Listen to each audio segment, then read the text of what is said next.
Olá! Nesse vídeo eu pretendo mostrar de forma bem abreviada parte da história das forças de ação à distância e também demonstrar parte do mecanismo é, necessário para que ela ocorra. A ideia de ação à distância ela foi ponderada por pessoas como Aristóteles, Newton, Ampère e Maxwell.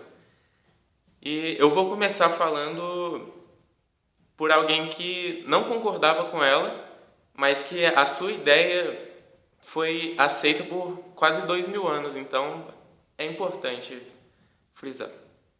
Aristóteles condenava a possibilidade da influência de corpos sem que houvesse contato entre nada. Não conseguia acreditar na ação à distância.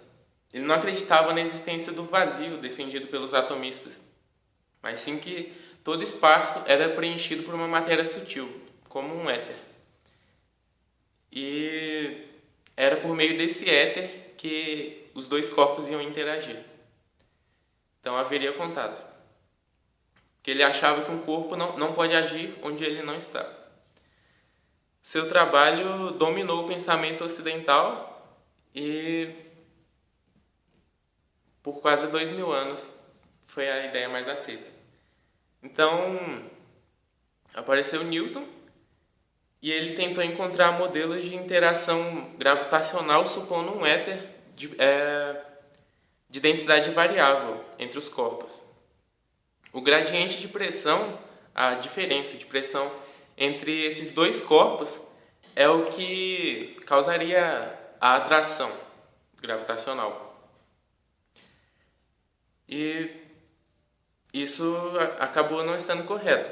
Aí ele tentou também explicar como sendo um fluxo de partículas que atuaria como um empurrão de fora para dentro.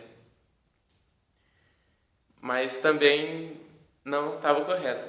Aí ele acabou se tornando o primeiro e mais influente a estabelecer leis para a gravidade como uma ação à distância.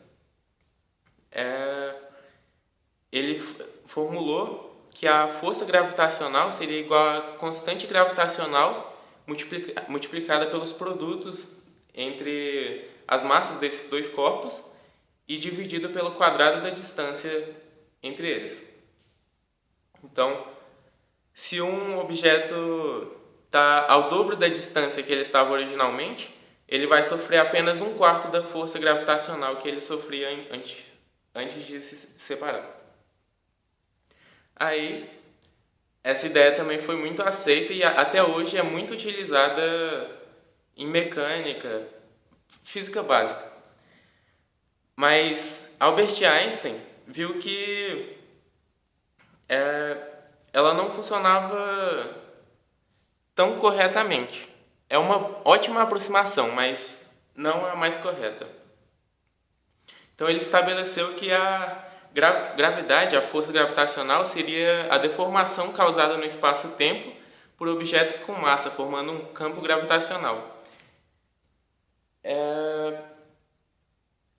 Eu tenho um experimento aqui, mas eu vou fazer já já.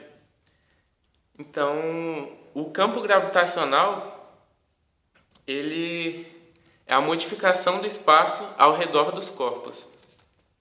Um campo gravitacional, ele viaja a uma velocidade finita, a velocidade da luz. Então, se o Sol simplesmente desaparecesse, a Terra ainda sofreria a sua atração gravitacional por alguns minutos, antes de sairmos à deriva.